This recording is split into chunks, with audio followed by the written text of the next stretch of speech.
Wait a minute. Oh no, there's a different place. Syringe.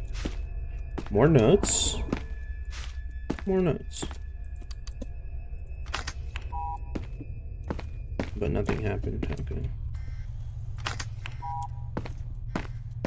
Let's get a room over because I don't want to be in the same room with that guy.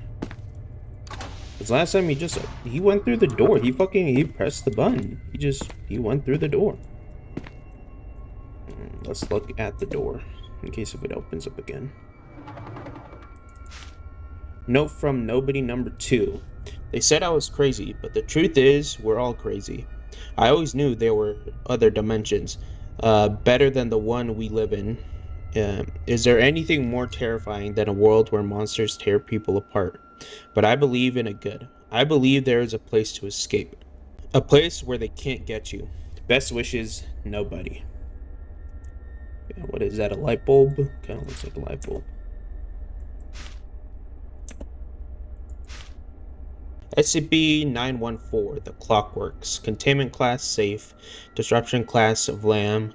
Risk class caution.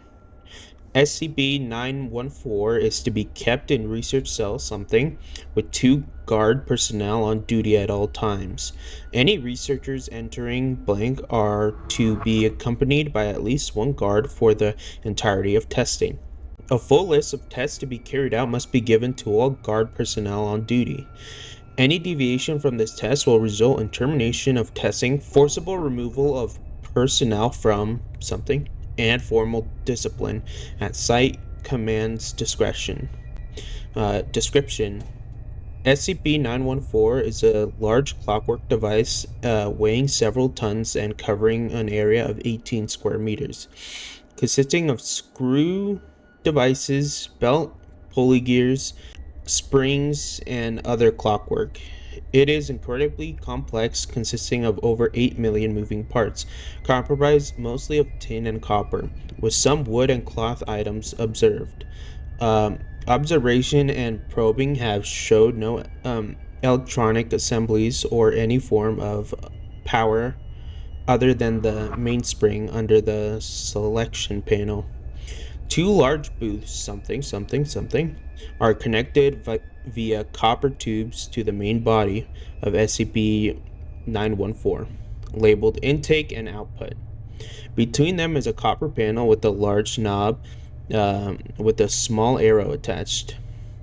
The words rough, coarse, 1-1, fine, and very fine are positioned at points around the knob. Below the knob is a large key that winds the mainspring. If an object is placed in the intake booth, the knob is turned to any position on the key wound up. SCP-914 will refine the object in the booth. No energy is lost in the process, and the object appears to be in a stasis until the output booth door is opened. Intense observation and testing have not shown how 914 accomplishes this, and no testing object has ever observed inside of 914 during the refining process. Okay, how about that one? It's a weird teleporting box, and from what I know, you can put stuff in there to upgrade or downgrade stuff. So let's quick save.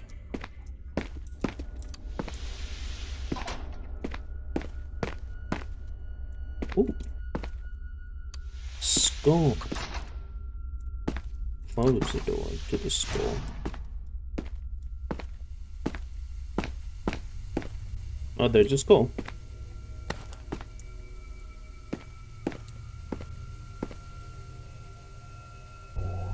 Gas mask and the document. SCP-1123 Atrocity Skull. Don't touch. Containment class safe, disruption class dark, risk class caution.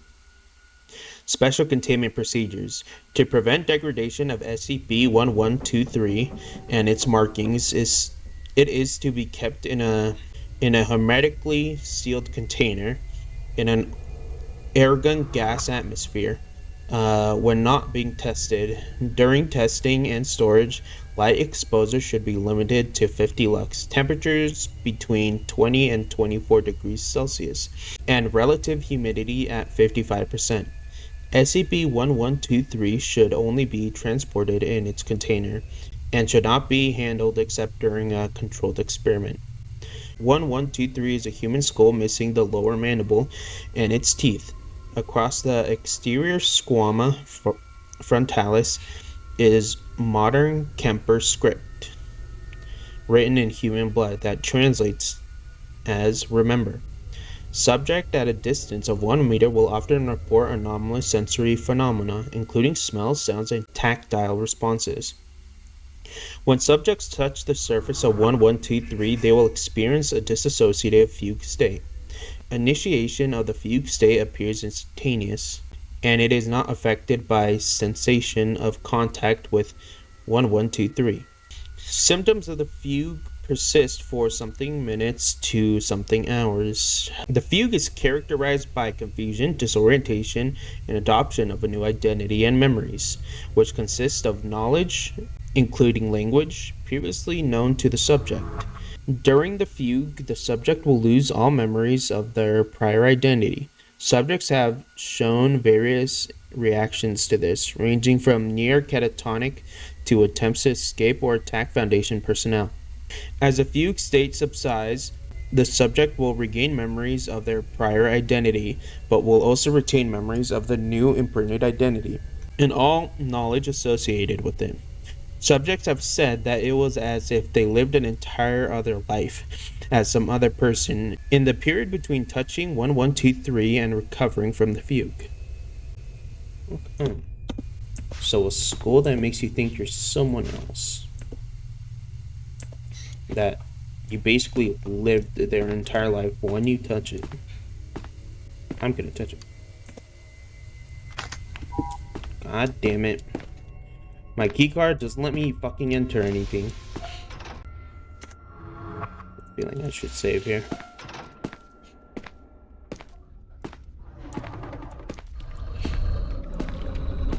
What the fuck?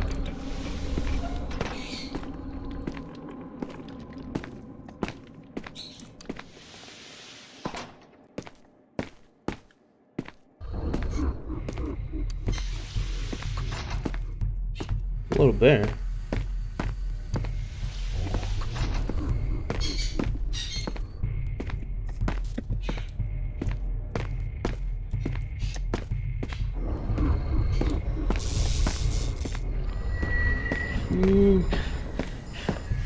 Leave me alone.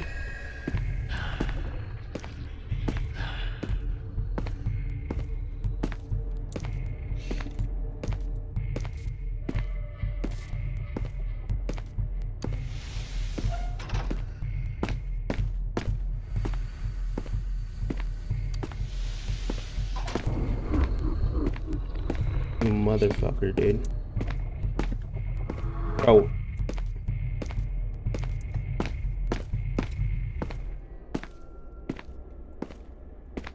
Is he gone? Oh, kind of lost my way. I've been here before.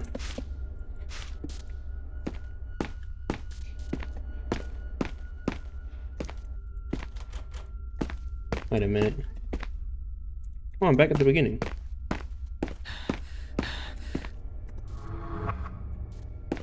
Let's do this. Close that door. We're gonna have kind of like a reset moment here.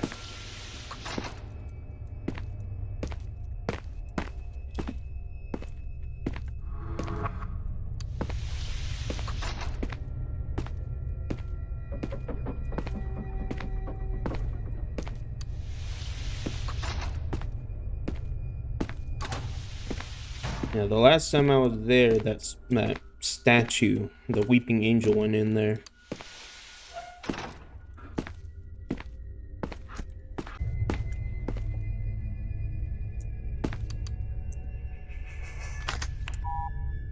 SCP-012. Okay.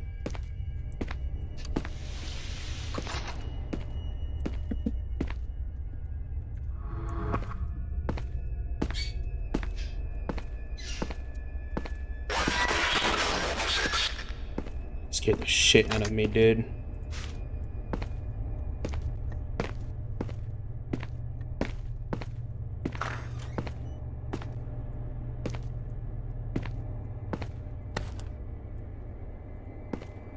Not carry more items. Okay. Ooh, a bear. SCP-1048. Build-A-Bear. To build a bear. Object class Keter. Disruption class Kennick. Risk class Danger. The whereabouts of SCP-1048 are currently unknown, though it is still believed to be somewhere in sight where we are, probably. Subject is to be secured for containment, but any creation of SCP-1048s should be destroyed on site, unless further evidence warrants less extreme action. No teddy bears are to be allowed inside something to prevent any confusion or mistaken identity. Description: 1048 is a small teddy bear approximately 33 centimeters in height.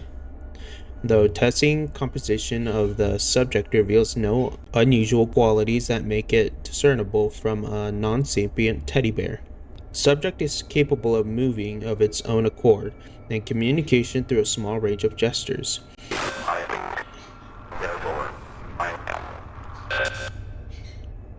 What? I think I got like a radio or something on me. Oh wait, I do have radio on me. Where was I? Attempts to direct communication with SCP-1048 have not been considered successful, though it is capable of simple gestures to indicate a yes or no answer. It will often not react to the lines of questioning concerning its nature or where it originated from.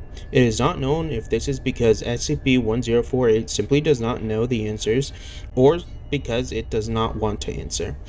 Though capable of drawing pictures, it has not used its art as a form of communication beyond showing affection, even when encouraged to do so. The more anomalous behavior of SCP-1048 was not observed until approximately 7 months after it was originally secured. It is hypothesized that the subject is able to construct crude replicas of itself using various material, by a process that has yet to be observed directly by Foundation staff. Dr. Carver has suggested that SCP-1048 uses its endearing qualities to lure those around. This motherfucker, I swear.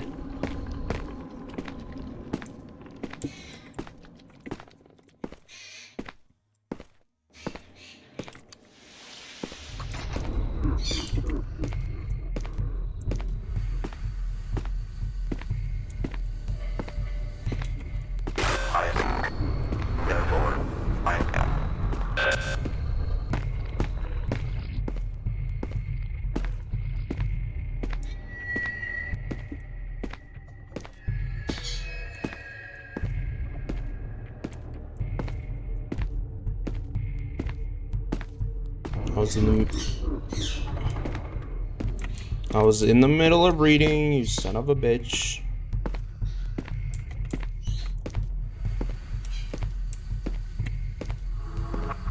I don't know what's behind this door, so I'm just gonna save as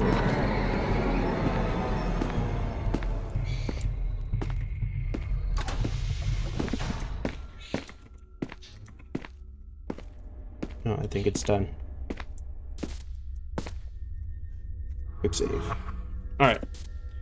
I don't know where I was. Dr. Carver has suggested that SCP-1048 uses its endearing qualities to lure those around it to a false sense of security, allowing it to collect materials to produce these creations. The nature of these creations have been in stark contrast to SCP-1048's general behavior, as all have exhibited extreme violence towards humans.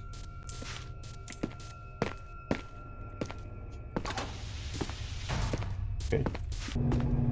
Bro, I'm just trying to find pages, do some reading, because I haven't read since fucking middle school. So I'm improving my reading as I'm doing this video.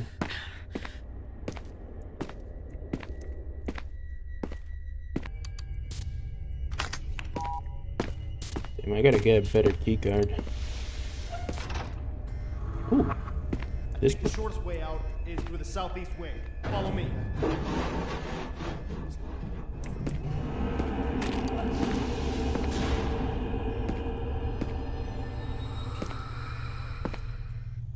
No. Eye drops, I don't think I need so many eye drops. Oops. Just trying to arrange my inventory.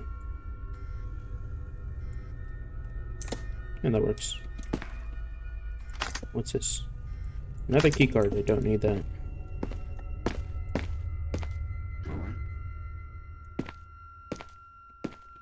What? Battery? Ooh, wait a minute. Eric. Empty cup. I don't think I need an empty cup. I'll drop the battery though. Oh, hold on. Let's quick save here. I'm gonna read this document. Incident report 1048A0023. 932. SCP-1048-A found wandering the site alongside SCP-1048. Resembles a teddy bear in similar size and shape to SCP-1048, but it is made entirely out of human ears. Okay, the bear. The one we read about just before. 937. Dr. Carver is called to the scene as well as a small security team. The security team arrives first and attempts to contain SCP-1048-A. 938. Subject emits a high-pitched shriek that inflicts intense pain in the eyes and ears of anyone in a 10-meter radius. Eel-like growths immediately begin growing from those within 5 meters of the subject, covering their bodies in less than something seconds. Every person afflicted with this symptom died within something time, resulting in the deaths of something personnel. SCP-1048 and SCP-1048-A flee the scene before Dr. Carver arrives. A cleaning team is dispatched and site operations resume. Possibly related notes. Autopsies on the afflicted security personnel revealed the cause of the death to be asphyxiation caused by an abundance of ear-like growths manifesting in the mouths and trachea of all victims. 1002. A researcher has discovered missing an ear. He claims it was removed through unknown means whilst he was sleeping. No other incidents of personnel losing their ears have been documented since. It is unclear whether or not SCP-1048-A obtained the ears from another source or if it is capable of duplicating found objects or materials. Further study encouraged. Schedule an appointment if any level 3 plus researchers need a testing grant. Dr. Guerra. So I think what they're trying to say is the ear bear only really needs one item and then it could duplicate that item to make itself out of it.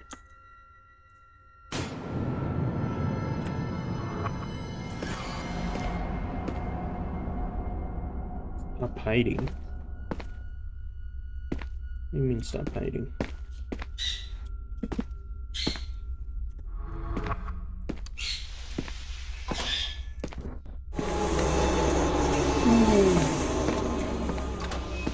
Fuck you. Dude, this dude's such a dick. Let's get over here. Eric. You chill? I'm not Eric.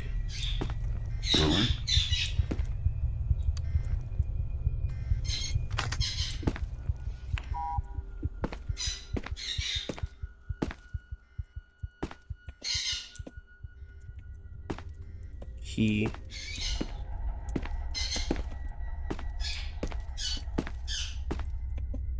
Okay, let's drop revision eye drops.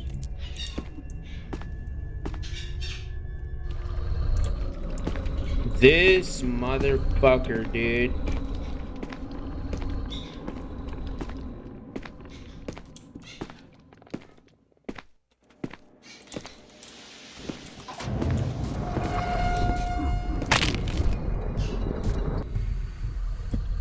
Bro, you gotta be fucking kidding me.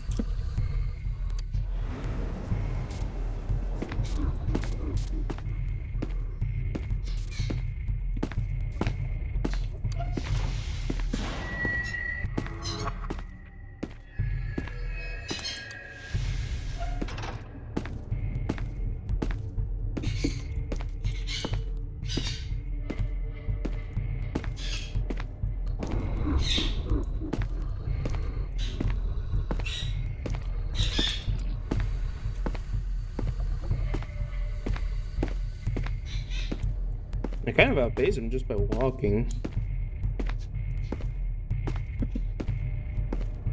I just gotta make sure I don't walk into a room with the fucking... the statue guy.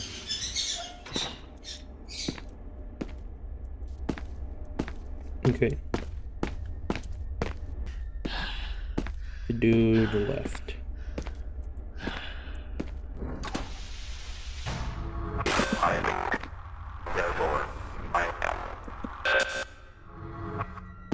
Okay.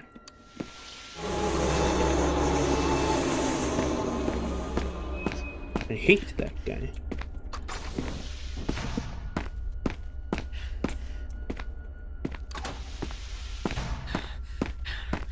Dude, he's going through the fucking, he's not even opening the door, he's just going through the doors.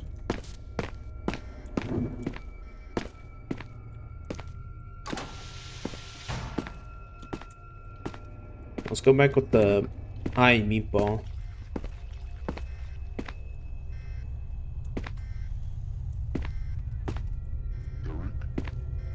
Oh. Hold up. I think I need that. Combine with the battery to make... Doesn't fit in... Wait, hold on. We got these other batteries over here.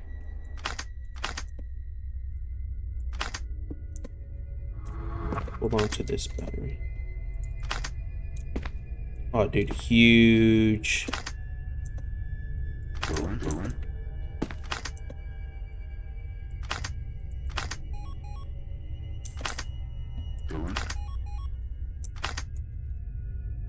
Oh, dude, I nerfed myself. Hold on. Let's reload. I thought...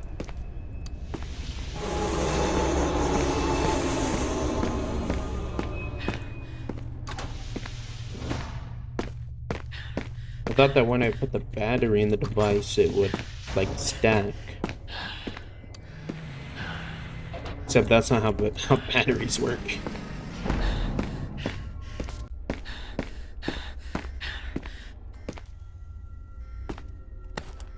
So, get that. Alright. Let's just put the battery in this time. Battery's different. Okay, whatever. That's gonna be pretty useful, so I am gonna take that. No, I'm going. I'm not Eric. No, I'm going. Let's do this.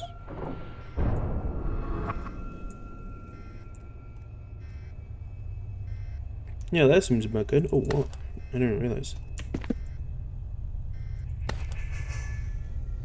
2 quarters. I'm gonna drop the cup for now so I can grab this. If I... There's a little box right there. Let's go right here. Incident 066-2. On April 18th, 2008, D0664437, I'm not going to read that every time, was instructed to use a pair of scissors to remove a portion of SCP-006 for testing. However, when he began to cut it, 066 rolled 1 meter away from him before stopping and making an unidentified squeaking sound. Before he could be provided with further instructions, D personnel attempted to cut it again. 066 rolled away and produced the phrase, "Are you Eric?" In response, D personnel replied in the negative. 066 morphed into its present state and began emitting loud, dissonant staccato notes until D personnel was escorted from the room. After Incident 66-2, SCP-066 began to exhibit behavior highly inconsistent with its previous properties. 066 now displays significant mobility, primarily in the form of being able to move tentacular portions of itself at very high speeds, while 066 is either unable or unwilling to use its ability for transportation. It will occasionally attempt to damage its containment by rubbing its strands against the side of the box, gradually wearing it down. This process appears to be usually effective for the material in consideration.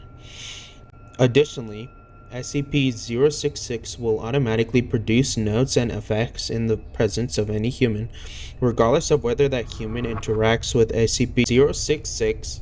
This process takes a minimum of 6 seconds.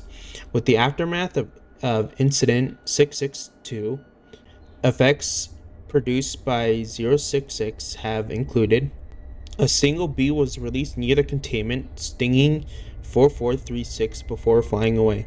This bee was not captured. It is unknown how the bee survived. Beethoven's Second Symphony was played at over 140 decibels, causing permanent deafness in 3 personnel and permanent hearing damage in 8 others. The room containing 066 experienced a sudden and complete absence of light. For redacted. Personnel in the room reported hearing a loud breathing behind their shoulders, although no source was apparent. When it's not producing anomalous effects, 066 will say the name Eric constantly in a deep masculine voice. Okay.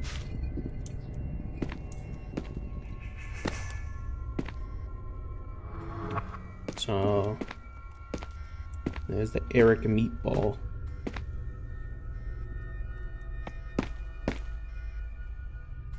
Six. Eric?